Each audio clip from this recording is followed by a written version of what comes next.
Matt? Hey, can you get on YouTube and see if you can tune into this thing I'm doing right now? Yeah, is it, where did you post it? Just so I know which YouTube link. I'm not even sure what the link is, man. I posted it on all the Facebook pages and stuff. Just see if you can find it and text me, okay? Yeah, gotcha. Thanks, bye.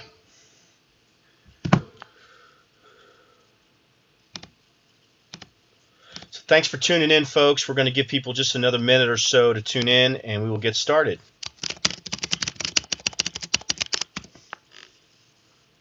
If you have a question or a comment, feel free to type into the chat box. I should be able to monitor those. If for whatever reason you cannot get into the chat box for one reason or another, just email me if you have a question, matt@saveaustinnow.com. Be right back in just 1 minute.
Get started in just 1 minute. I want to post this link a few places so people can find it on social media.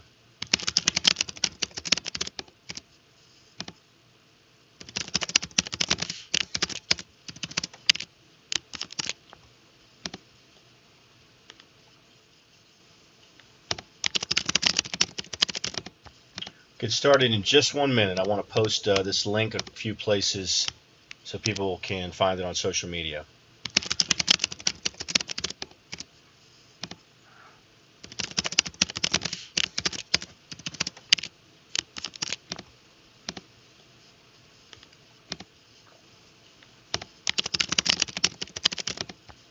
Get started in just 1 minute. I want to post this link a few places so people can find it on social media.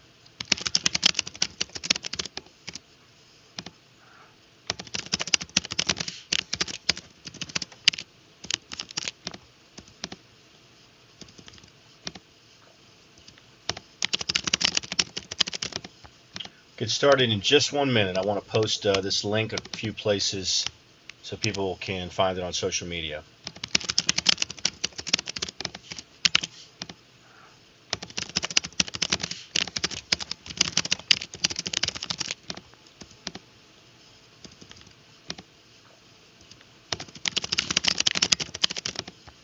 Get started in just 1 minute. I want to post this link a few places so people can find it on social media.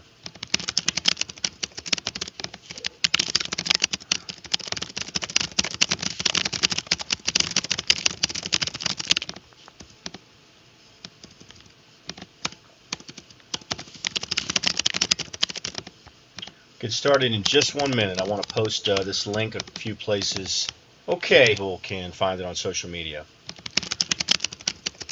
I'm actually going to take these earphones off because there's a strange echo on the YouTube live stream. And okay. Sorry, live stream is going and we're up and running.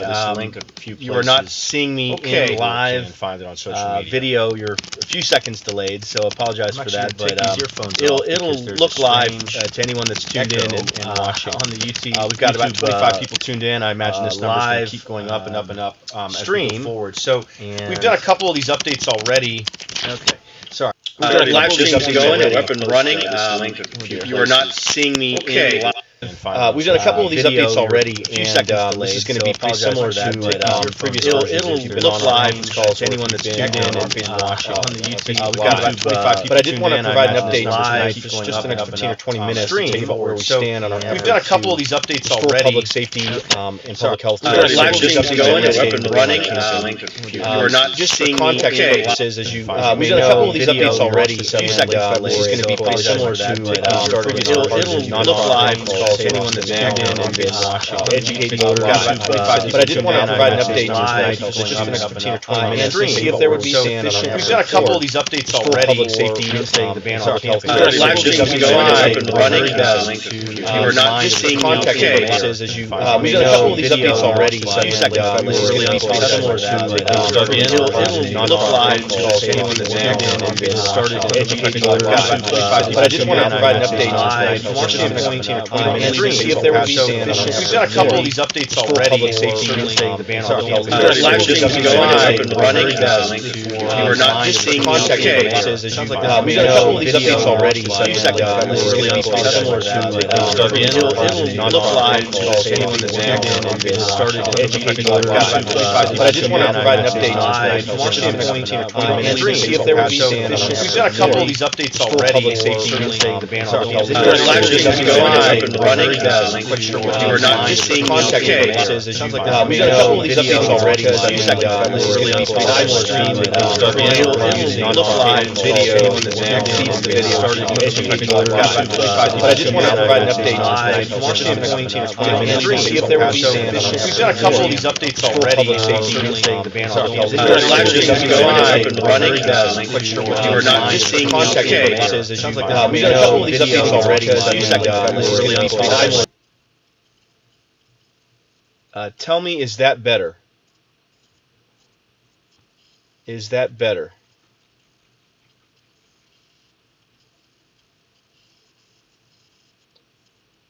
Test, test, 1, 2, 3. Test, test, 1, 2, 3. Is that better? Is there still an echo? Please just respond in the chat box.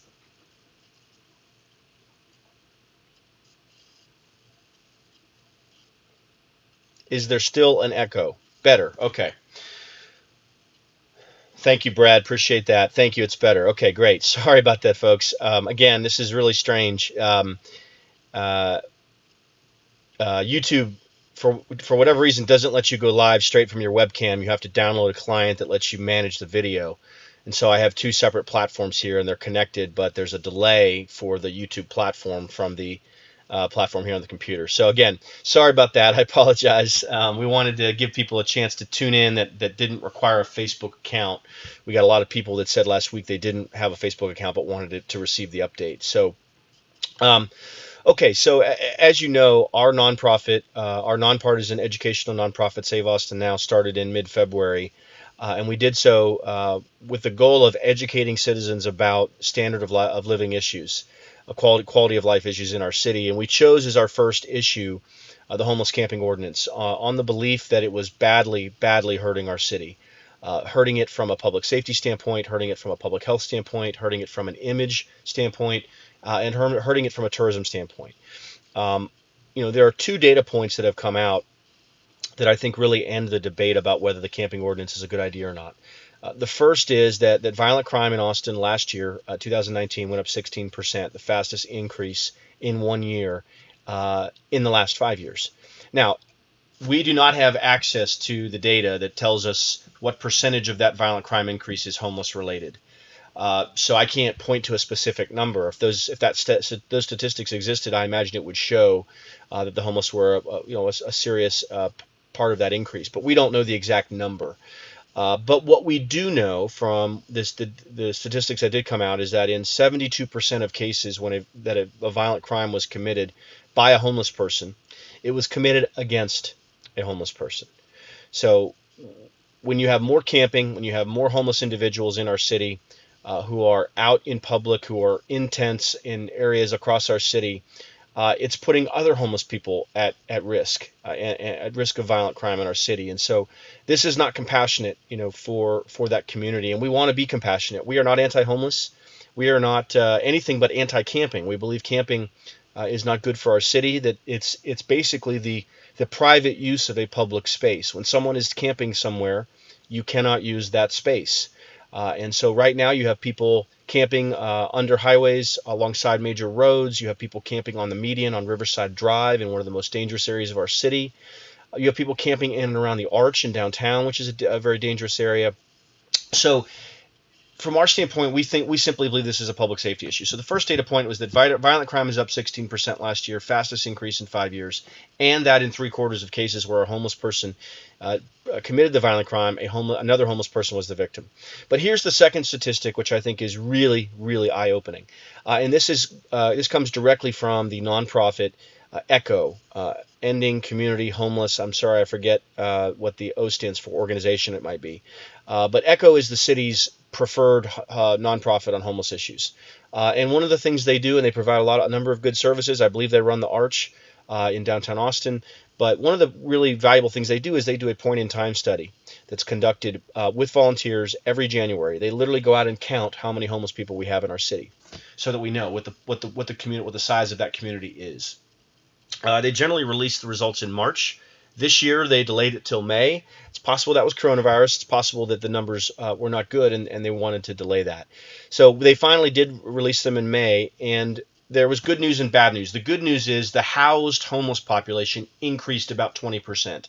So they were able to take 20% of that population that was unhoused, and they made them housed, and that was a very positive thing. And that's because of the housing that you're seeing by the city and by the nonprofits.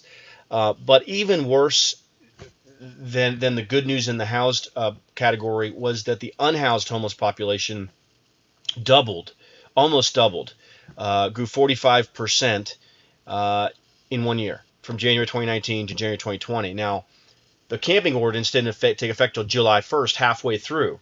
So I think you could actually probably even double that to 90%. It would be a reasonable estimate. Folks, we simply cannot double our unhoused homeless population every 2 years. That is how you get to be on a trajectory like what we're seeing in Los Angeles and San Francisco and Honolulu and Seattle and other cities along the West Coast, where their housing problem, their homeless problem is so large and it's growing so fast they literally cannot solve it. So again, our organization and our coalition, which is made up of the Austin Police Association, it's made up of a number of people involved with the volunteer groups to take back Austin.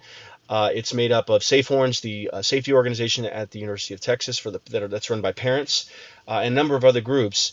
Our organization believes that we need to reinstate the camping ban. So that would take us back to where we were in June of last year, when there was no crisis. And we believe that what's changed now from where we were last June is not only has the homeless population grown, and not only has there been all kinds of problems related to the homeless camping ordinance, but now you have a state campground that is open, that the governor opened, that has services like electricity and toilets, and that has police on site 24/7. That facility is not even half full. So when people ask you if you support the camping ban, reinstating the ban, they ask you where will the homeless go, the first answer is they can go to the state campground, which is far more safe than being in a tent under a highway or on the median on Riverside Drive. The second thing you can say is they can go back into the shelters, the homeless shelters. We received anecdotal information from police officers and others that when the camping ordinance took effect, homeless individuals left the shelters. They didn't like living by those rules, and they went out to camp and to sleep in tents. Again, that's not preferable. We'd rather have them in shelters where they have someone watching them, where they're getting food, where they're maybe getting medical treatment, hopefully, and where they have a roof over their head and they're safe. But then the third thing is housing is ramping up in our city. Not only did we see the housed homeless population increase 20% last year, but you're seeing the city has doubled its homeless budget from $30 million to $62 million, which is why they're buying motels, which they're going to turn into transitional housing for homeless individuals. And you have nonprofits that are ramping up housing. Salvation Army just opened a 100-bed facility. Mobile Loaves and Fishes, wonderful facility, Community First Village, which I've personally toured in Southeast Austin, is doubling in capacity this year. And the Austin Chamber is trying to raise $5 million for housing through a nonprofit that they've started for the homeless. So the housing is ramping up, and that's where we believe the focus should be. It should be on getting these people in shelters, getting the roof over their head, putting them in a safe place. It is not safe to be in a tent on a median on Riverside Drive or under a highway or alongside a major road in our city. It's just not. And honestly, it got over 100 degrees today. We're going to have 100-degree weather basically every day for the next 90 days. Folks, that is not compassionate. Telling someone they can sleep in a tent, on a 100-degree sidewalk or pavement is not compassionate. So here's where we are, right? We started out in late February and we said we want to reinstate the ban on camping, go back to where we were in June 2019, but do so in a better environment with the state campground, with the shelters, with housing ramping up. We started in late February collecting signatures. We started really well, but then coronavirus hit, and then shelter at home took effect, and then the economy collapsed, and all those things made it really difficult. And while we were told we couldn't get there, we'd never hit our goal, we never gave up. And because of people like you who are out there watching, because of so many others who've donated, we've received well over 500 donations at this point to our nonprofit, maybe over 600 actually at this point.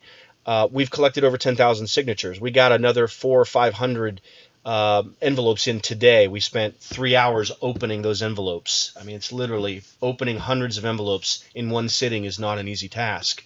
But then we look at the information, we enter that into an Excel spreadsheet so we know whether we have all the information we need and we know how many we have, and then we add those email addresses into our database so we can start emailing people to let them know how to contribute, how to volunteer, how to get other signatures, and where we stand. So we're halfway there. We have a month left. We have a month and 3 days left to get an additional 10,000 signatures. Here's what it's going to take for us to get to the 20,000 we need by July 18th.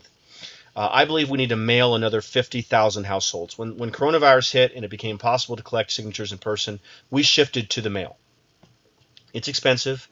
It's impersonal. It requires someone to receive the mailed petition, to open it, to read it, to agree to sign it, to fill it out, and then to mail it back. There's a lot of steps there, and we recognize that not everyone's going to do that. But basically, we're getting about a 10% response rate of people who are returning the petitions when they get mailed. So if we mail another 50,000, that'll bring in, I believe, 5,000 signed petitions within 2 weeks probably. So what would that cost? It costs about 50 cents a piece to mail these petitions, and so 50,000 households is $25,000.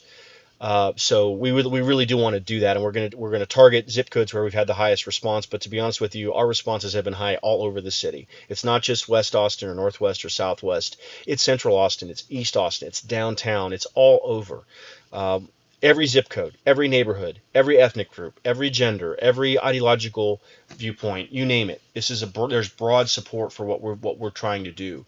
So that gets us halfway to the 10,000 we need. The other 5,000 that I think way we can get there is we want to have volunteers, and if we have to, paid canvassers out collecting signatures at the polls June 29th through July 14th. There's a Republican and Democratic primary runoff on July 14th, and there's 2 weeks of early voting, including a Saturday. So we're going to need to pay people probably to go out there to cover all the locations, but we're going to have volunteers. We had 25 or 30 volunteers working on the primary election on March 3rd. I think we have an opportunity to collect, to get dozens and dozens and dozens of volunteers and paid folks out there. I believe that will yield about 5,000 or 7,500 signatures. So it's going to take another, $20,000 to $30,000 for us to get to the overall goal that we need. To be able to mail the 50,000 households and collect 5,000 signatures at the polls June 29th through July 14th. So what can you do if you're sitting out there? First, I think I did post the donation link. I'll do it again here in the chat box so you can see it. It's a great way to help us. Any amount helps. We've had people donate $5. We've had people donate $1,000, and everywhere in between. I don't know what the average is. The average is probably $30 or $40, something like that. But like I said, we have well over 500 contributors at this point. It's a great way to help us. Every little amount helps. Think about it in terms of how many mailers you're funding, right? If you give $25, you're funding 50 mailers. If you give $100, you're funding 200 mailers. It's a great way to help us. Additional ways to help us are just to share why you're supporting this effort and how people can get involved on social media, on Nextdoor, on Facebook, on Twitter, on LinkedIn. Those platforms are going to reach a lot of people. And, of course, only Austin residents can sign. But, of course, everyone has a lot of people in this town that they know, and they can share it. The website does offer you the opportunity to download the petition. You can download it, and then you can email it to friends and colleagues, people you go to church with, people in your neighborhood, etc. Those are all great ways to help us. If you're interested in volunteering, if you're interested in collecting signatures in your neighborhood or somewhere, contact me directly, Matt@saveaustinnow.com. We'll get you involved. We will put out a a full-scale call for volunteers at the polls here in about a week or so, which will start June 29th. So you'll have time to sign up and let us know where you want to work, which day, what time, stuff like that. But for now, the single best way to help us is to either collect signatures yourself if you're able, but to contribute so we can go out and use those funds to collect more signatures. Our entire effort is volunteer run. Not one person's being paid to do this. We're entering hundreds of petitions into Excel spreadsheets every single day. It takes an enormous amount of effort to open the envelopes, to enter all of them, to respond to emails. We're getting dozens, if not hundreds, of emails every day with questions, and we don't mind answering them. We want to engage with the citizenry. Our nonprofit was started so we can educate citizens on these issues. But we're really in the final stretch now. We have 1 month left, 10,000 signatures to collect. If we mail 50,000 households, and if we're able to collect signatures at the polls with 25 to 50 people every day, we're going to get to the number that we need. If we get there, we're going to then qualify for the ballot in November, and this petition will be on the ballot as an ordinance in November. And it'll be up to the electorate to decide whether they want to have tents and have camping go on, or whether they want to go back to where we're in June and go back to a city that's safe, where public health is respected, where our tourism is not hurt, and where our image as a welcoming city, but a clean, and city that works efficiently and effectively. That we want to restore that image for Austin. It's a growing city. We don't want to have a reputation like Los Angeles or San Francisco, where there's human waste, there's physical waste, there's drug needles. All those things are visible, as you walk around downtown. It's really pretty shocking, and we don't want that for Austin. We want to help our city. We also want to help the homeless community get into shelters, get into the state campground, and get into housing so they can get the help they need and get back on their feet. That's what our goal is. If you have a question, go ahead and type into the chat box. Hopefully you see the chat box on YouTube. I'll be happy to answer any questions or respond to any comments. If for some reason you can't get in the chat box, you can email me, matt@saveaustinnow.com. If you have a question, I'm happy to respond. Again, I want to thank everyone who's helped us. So many of you have been really fantastic. We have people who are out there collecting signatures. We have people donating, multiple times. We have people, emailing their friends and their family and their colleagues. It's really been inspiring. And we got to 10,000 signatures. No one thought we would get there, but we did. And now we're halfway there. We've got 4.5 weeks or so to get the last 33 days or so to get the last 10,000 signatures. We can get there. We need more financial support. We need more people collecting signatures. But if we get that, we're gonna hit the 20,000 signatures. It's gonna be a tremendous success. A question from Bartholomew is: will Austin be safe on November 2nd? What if the election doesn't go the liberal way? I'm not sure I totally understand the question. From our standpoint, we don't really think that camping is liberal or conservative. It's not really viewed through an ideological lens. People want to have safe neighborhoods. They want to live in a safe city. And they want the homeless community to be cared for, and they're not being cared for. They're not receiving care in a tent on the median at Riverside Drive. They are. I've heard anecdotally from police officers and from emails from people who've reached out directly. There is human trafficking going on in these tents. There's rapes on a daily basis. The fire department has told us the risk of fires and the number of fires in our city has gone up. There have been a number of homeless encampments that have started, where fires have started. The list goes on and on and on. I believe it's going to be harder for us to get on the ballot than it is going to be for us to win in November. But we're going to have to run a full campaign in November and make sure people understand we're not against the homeless. We don't want to criminalize homeless existence. There's nothing in statute that says it's illegal to be homeless. It's specific behaviors that are illegal. Harassing someone, attacking someone, violating the law. Those kinds of things. So we'll go back to where we were, and the police tell us that they were getting 90 to 95% compliance with the way things used to be. Now they're not. In fact, they're really ignoring the homeless because they don't really understand what the ordinance is, and they don't believe it can be executed. The law can be executed. That's how confusing it is. So again, we have a tremendous opportunity, I think, to restore public safety and public health for our city. We need 10,000 more signatures over the next 33 days. I do want to ask you to help us. You've come this far. Please come a little farther. Donate again. Email people. If you have a question or you want to volunteer, email me, matt@saveaustinnow.com. We need your help. Another question is what about making sure the homeless are not camping within a certain distance from schools? It's a good question. And in fact, Cleo Petrusek, who's been one of our leaders of our organization, started her own group, Safe Project, to prevent a homeless shelter from opening within a half mile of 3 schools in South Austin on Ben White Drive, and she was successful in doing that. It took her several months, getting citizens engaged, doing a town hall with the Austin police chief, doing a town hall with the mayor, and ultimately she was successful. Unfortunately, that's the kind of engagement it takes to be successful at the city. You have to fight and fight and fight, and that's what we're doing at Save Austin Now. Obviously, you shouldn't have camping. Look, I don't want camping happening anywhere in our city, but I certainly don't want it happening within a half mile or a mile of a school, of a hospital, of a daycare center. Like that's really not a good idea, obviously. Ethan says we shouldn't call them homeless. That in many cases they're choosing the lifestyle. It is absolutely true that the homeless falls in several categories. There are a small percentage of people who are recently homeless, who have been made to homeless by circumstance. They lost their job, they got into debt, they had a tremendous medical bill. For a lot of those individuals, they can transition back if they can get working, and they're really, for the most part, not the people who stay homeless for a long period of time. The other categories that are out there are number two, are people who are abusing alcohol and drugs, and they need treatment. They need to be off the streets. They are not safe on the streets, and they're being taken advantage of by drug dealers, by human traffickers, by rapists, by violent criminals, you name it. The third category, and listen, we have to be honest about this, and this is to Ethan's point, is yes, as unusual as it may seem, there are people who choose to be homeless. I know that for a lot of us that's kind of an unimaginable thing, but they like that their life doesn't have rules. They like that they can do what they want, that they don't maybe have some of the pressures that some of us have in paying a mortgage, paying bills, raising a family, things like that. Look, I expect that percentage of the homeless population is small, but it is absolutely there. And we don't believe that choosing to be homeless is a good thing. You should be a productive member of society. You should have a community that you're a part of, and you should have friends and family that are looking after you.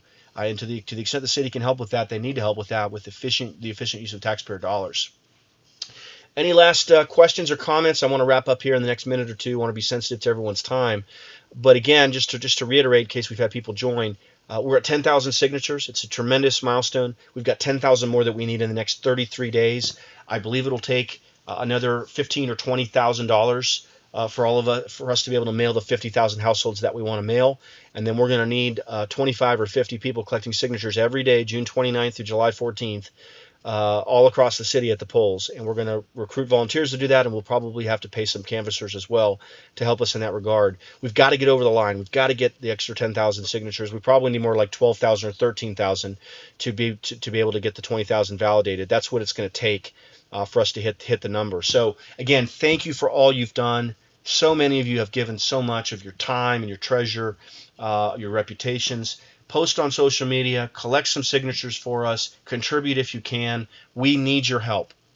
We've come so far together. We have a little further to go, but we want to help all of our neighborhoods become safer. We want our city to be safer. We want downtown to be, the tourist zone that it is, so our hotels and our small businesses and our restaurants are successful. We want to restore public safety and public health for our city. We want to help as it relates to tourism, and we want to help the image of Austin go back to what it was, a live music capital of the world with great food that's growing, that's an exciting place to be. We can fix the Austin City Council's mess. I wish they'd fix it themselves. They won't admit they made a mistake. We can fix it for them, but we've got to go out and collect at least another 10,000 signatures in the next 33 days. So we need your help. Please do everything you can. If you can contribute, please do. If you can collect signatures, please do. If you can post about it on Nextdoor or Facebook or Twitter or LinkedIn, please do. Thank you again. We really appreciate all you're doing to help us, and we will keep fighting, and we will keep you updated. Take care and have a great night.